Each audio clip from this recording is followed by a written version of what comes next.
સમાચાર સામે આવી રહ્યા છે, જ્યાં સૌથી વધુ રોકાણ શિક્ષકોનું હોવાની સંભાવના જોવા મળી છે। ભૂપેન્દ્ર ઝાલાની પૂછપરછમાં 62 શિક્ષકોના નામ ખુલ્યા છે।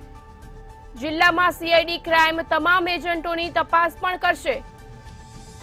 બીઝેડ મામલે સમાચાર સામે આવી રહ્યા છે, જ્યાં સૌથી વધુ પ્રમાણમાં શિક્ષકો રોકાણકાર હતા।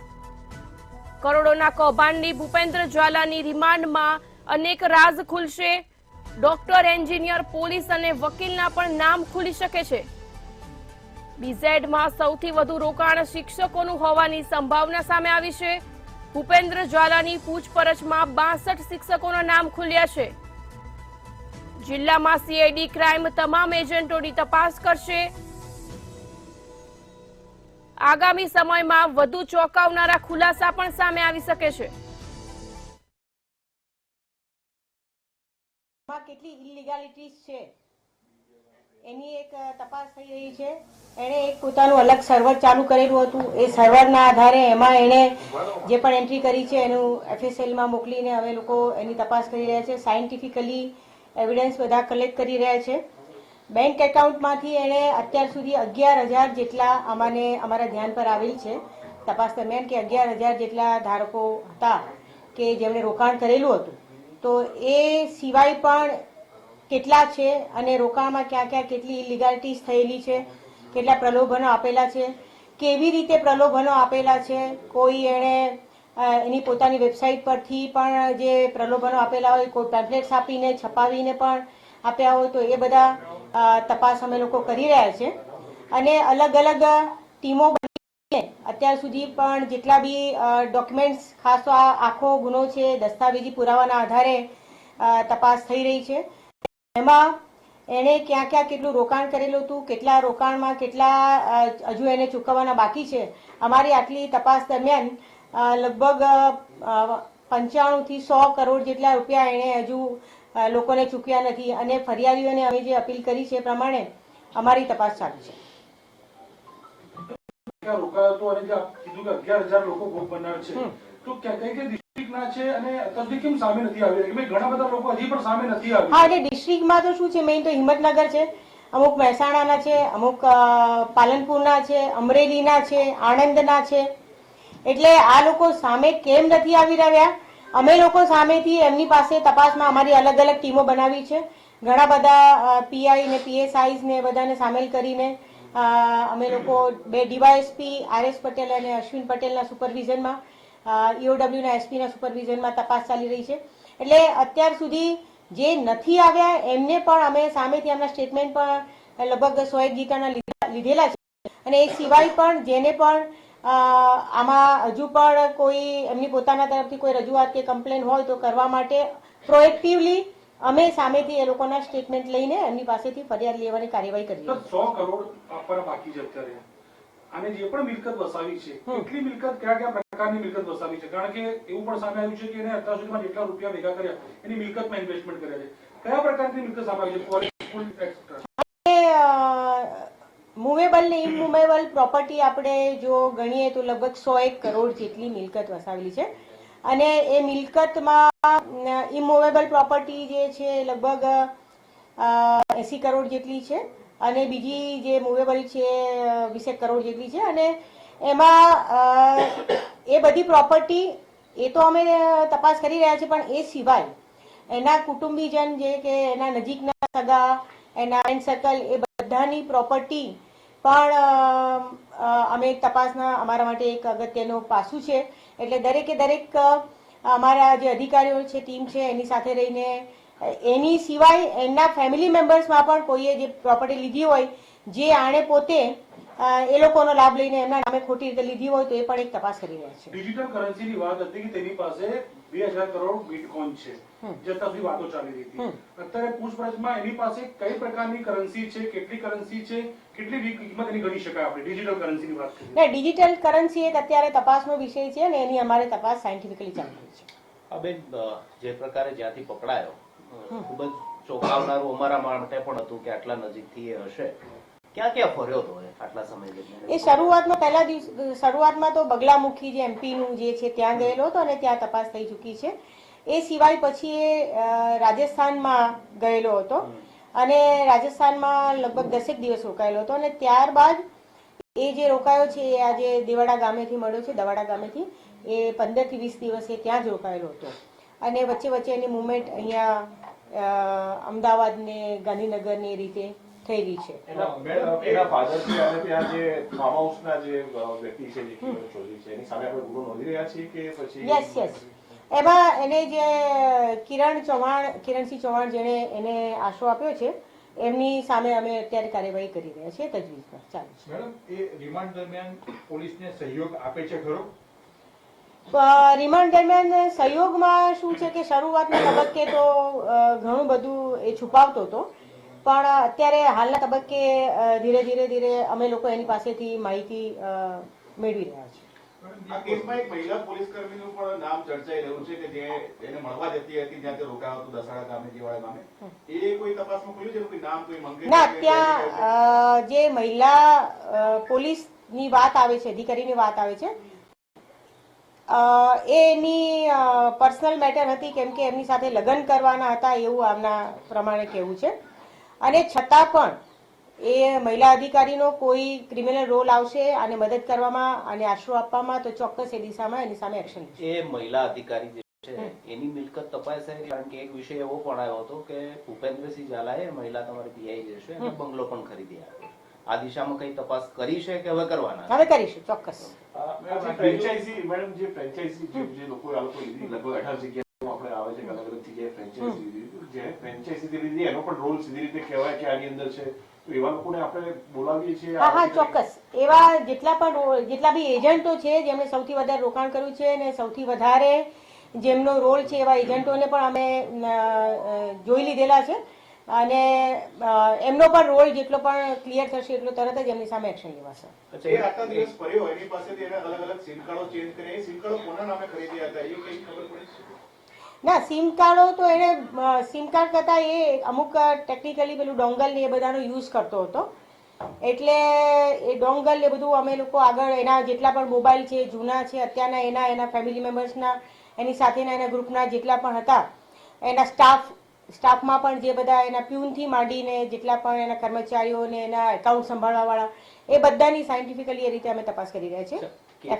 કેટલાક એવા ક્રિકેટરો છે કે જેને પણ બીઝેડમાં રોકાણ કર્યું હતું. તમારા જ પહેલાના અધિકારી અહીંયાથી જેવું કીધું હતું કે 5 થી 6 જેટલા એવા ક્રિકેટ, એ દિશામાં શું તપાસ, કઈ નામો આવ્યા છે કે બધું તપાસ થઈ ગઈ? હા, એ દિશામાં તો જે 3 નામ આવેલા હતા એ નામ પ્રમાણે જ એમનું પણ કેટલું રોકાણ થયેલું છે કે શું એ તપાસ થઈ રહી છે. કેટલું રોકાણ એમને કર્યું? તપાસમાં તપાસમાં હા ચોક્કસ જરૂર જણાવશે તો એમની પણ પ્રોપરલી તપાસ થશે. કેટલું રોકાણ એમને ફિગરલી તમે કહી શકતા હોય તો? એક્ઝેક્ટલી તો બહુ મને અત્યારે 3 ક્રિકેટર હતા અને એકનું કદાચ થોડુંક વધારે છે, બાકી બીજા બધાનું કહું એક્ઝેક્ટલી યાદ નથી અત્યારે મને. 10 લાખ કે એકનું 10 લાખ હતું ને એકનું બીજું કઈ 25 લાખ જેવું એમનું કઈ કોર્ટ એમનું લીધું છે નિવેદન એમના લીધું એ તપાસ ચાલશે. ઓકે. આજે 11,000 જેટલા રોકાણકારોનો ડેટા તમારી પાસે મળ્યો. બસ સૌથી વધારે રકમ રોકાણકારની કેટલી હતી? હાઈએસ્ટ ઇન્વેસ્ટમેન્ટ કેટલા રૂપિયામાં થયેલું છે કોઈ એક પર્ટિક્યુલર રોકાણકાર? 1 કરોડ, 2 કરોડ, 4 કરોડ, 5 કરોડ? એટલે એ અમે લોકોએ અલગ બાયફર્કેટ કર્યા છે. 1 કરોડ કરતા વધારે રકમનું જેનું રોકાણ થયેલું છે એ લોકોના નામ ને એ બધું અમે લોકોએ બાયફર્કેટ કર્યું છે ને અમે તપાસ કરી. અંદાજિત કેટલા હશે નંબર ઓફ ઇન્વેસ્ટમેન્ટ? લગભગ 10 જેટલા છે. જેનું 1 કરોડથી વધારે. 600 કરોડનું સ્કેમ છે તો 11,000 કરોડ, સોરી, 11,000 ની અંદર 6,000 કરોડ કેવી રીતે એડજસ્ટ થાય છે? કારણ કે 10,000 કરોડ ઉપર નહીં, 6,000 કરોડ તો જે તે વખતે ફરિયાદીએ લખાવેલું હતું જી બરાબર, પણ એ હવે તપાસ જે કરી રહ્યા છે અમે લોકો તો એમાં તો લગભગ 400 થી 450 કરોડ જેટલું જ ફિગર અત્યારે હાલ મળી રહી છે. મેડમ, આ જયારે મળ્યો ત્યારે એની પાસેથી કઈ કઈ વસ્તુઓ મળી આવી? મોબાઈલ ફોન, રોકડ, કેશ, શું શું મળ્યું એની પાસે? હા, મળ્યો ત્યારે તો એની પાસે પેલા જે ડોંગલ મળેલા હતા અને કેશ પણ હતી. કેટલી કેશ હતી? કેશ 3.5 લાખ હતી. હવે આગળ કઈ દિશામાં તપાસ છે? કારણ કે રિમાન્ડના દિવસો બાકી છે, મહત્વનો મુદ્દો હવે સીઆઈડી માટે શું છે આની તપાસમાં? મહત્વનો મુદ્દો તો જે અગત્યના મુદ્દાઓ છે એમાં એણે મેં શરૂઆતમાં જે વાત કરી કે એણે એના પોતાના જે એકાઉન્ટ્સ ખોલાવેલા હતા, તો એનો જેટલા બી એજન્ટો છે એના પાન કાર્ડ નંબર મેળવીને અને એના બધા એકાઉન્ટ્સને જે છે એનું અમે લોકો સાયન્ટિફિકલી તપાસ કરીને મેઇન વાત કરી તે પેલું જે એનું સર્વર બનાવવામાં આવ્યું છે શરૂઆતથી, એ સર્વરને અમે FSL અધિકારીની હાજરીમાં વ્યવસ્થિત તપાસ કરીને એમાં કયા કયા ડેટા છે, કયા કદાચ કેટલાક ડેટા ડિલીટ પણ થઈ ગયા હોય તો એ ડેટા ડિલીટ થયેલા હોય એ પણ અમે રિટ્રીટ કરવાના પ્રયત્નો કરી રહ્યા છે. પછી બીજા જેટલા બી રોકાણકારો છે એણે આ લોકો રોકાણકારો પાસેથી શું આર્થિક લાભ મેળવેલો છે અને પોતે એણે બધી જે પ્રોપર્ટી વસાવી છે પ્રોપર્ટીમાં ખરેખર કોના નામે છે, શું છે, કેવી રીતના એણે ટ્રાન્ઝેક્શન આખું કર્યું છે એ પણ એક તપાસનો વિષય છે. પછી એના તપાસમાં એણે જે ટ્રાન્ઝેક્શન કર્યું છે તો એમાં જે પણ એના ઓફિસમાંથી એનું જે એકાઉન્ટ સંભાળતા હતા એના જે ચાર્ટર એકાઉન્ટ છે કે એ બધા, તો એ બધાનો રોલ કેટલો છે, શું છે એ પણ અમે લોકો તપાસ કરી રહ્યા છીએ. આની અંદર મેડમ એક આઈપીએસ ઓફિસરનું નામ પણ ચર્ચાઈ રહ્યું હતું કે તેનું પણ ક્યાંક ક્યાંક સંડોવણી છે, એ બાબતે શું તપાસ કરી છે, પૂછપરછ થઈ છે? હા, પૂછપરછ થઈ છે. હાલ અત્યારે એવું કોઈ જ નામ તપાસ દરમિયાન મળી આવ્યું નથી. મેડમ, રાજકીય નેતાઓનો પણ આની સાથે ગરોબો હતો ને એ લોકોએ પણ આમાં કંઈક રોલ ભજવ્યો એવી આપણી તપાસમાં કંઈ ખુલ્યું હોય તો એ ધવલસિંહ ઝાલા અને ભીખુસિંહ પરમારનું પણ નામ આવ્યું હતું.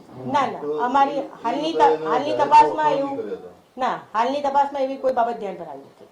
આ જે ટ્રાન્ઝેક્શન અત્યારે આપણને જે 7 બેંકોના મળે છે એમાં કોઈ એવું ફંડ છે કે જે એણે વિદેશ ટ્રાન્સફર કર્યું હોય કે પછી ભારતની અંદર જે ટ્રાન્સફર જે થયેલું છે એની અંદર?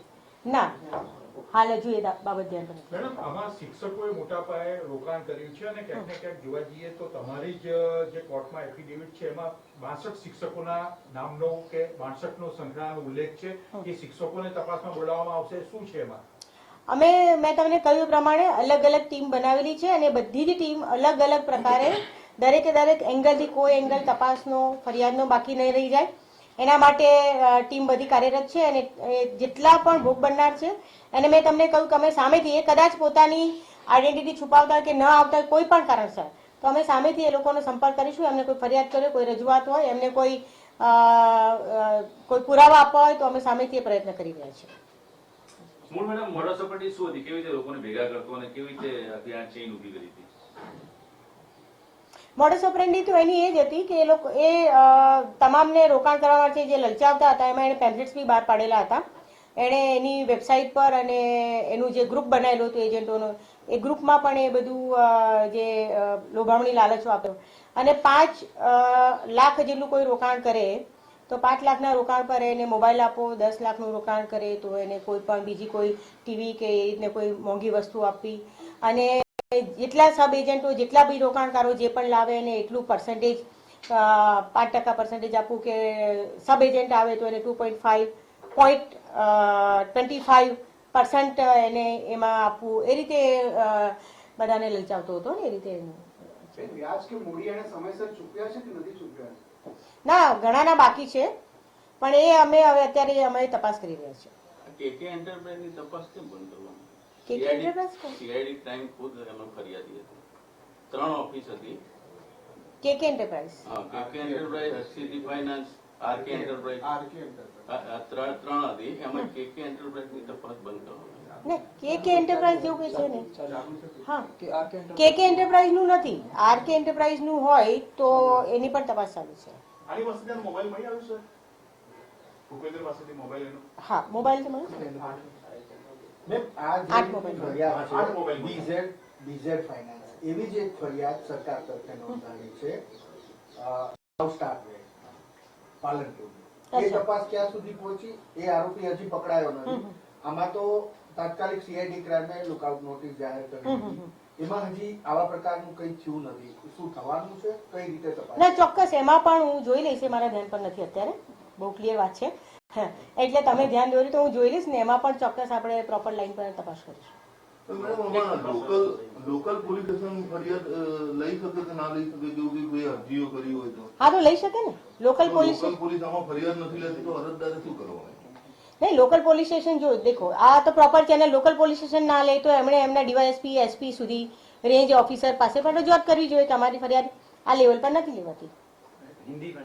તો આપણું લોકલ પોલીસ જોડે કોઈ ટૂંકમાં સંકલન હોય કે ભાઈ એમના ત્યાં જે બી અરજીઓ આવે આખા રાજ્યમાં જે બી લોકલ પોલીસ ના, એટલે એમાં એવું છે ક્રાઇમનો ફોરવર્ડ સીઆઈડી ક્રાઇમને એક સત્તા નક્કી કરેલી છે ડીજીપી ઓફિસમાંથી કે સીઆઈડી ક્રાઇમ કઈ કઈ તપાસો કરી શકે, કેટલા રકમની કરી શકે, કેટલા મર્યાદામાં કરી શકે.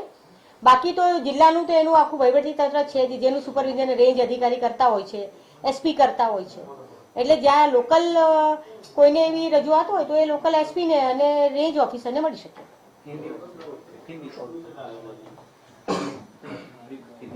बोलो तुम बोलो. बीजेड पंचिंग के मुख्य अक्यूज्ड भूपेंद्र सिंह दादा को गिरफ्तार किया गया है. क्या जांच में सामने आया मैडम?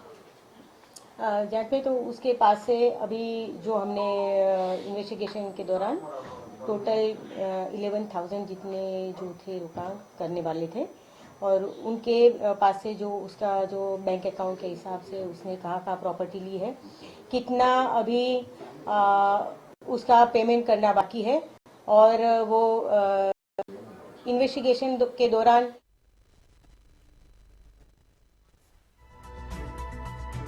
બીઝેડ મામલે સમાચાર સામે આવી રહ્યા છે, જ્યાં બીઝેડ સ્પોન્જી સ્કીમના મુખ્ય આરોપી સીઆઈડી ક્રાઇમના સકંજામાં આવ્યો છે. આઈપીએસ અધિકારીઓના રોકાણ અંગે કોઈ પુરાવા સામે નથી આવ્યા. 7 દિવસમાં રિમાન્ડ દરમિયાન વધુ પુરાવા બહાર આવી શકે છે. બેંક એકાઉન્ટમાં 11,000 ધારકો સામે આવ્યા છે. ભૂપેન્દ્રસિંહ ઝાલા સાથે મહિલા પીઆઈ મામલે પણ મહત્વનો ખુલાસો સામે આવ્યો છે. ભૂપેન્દ્રસિંહ ઝાલાના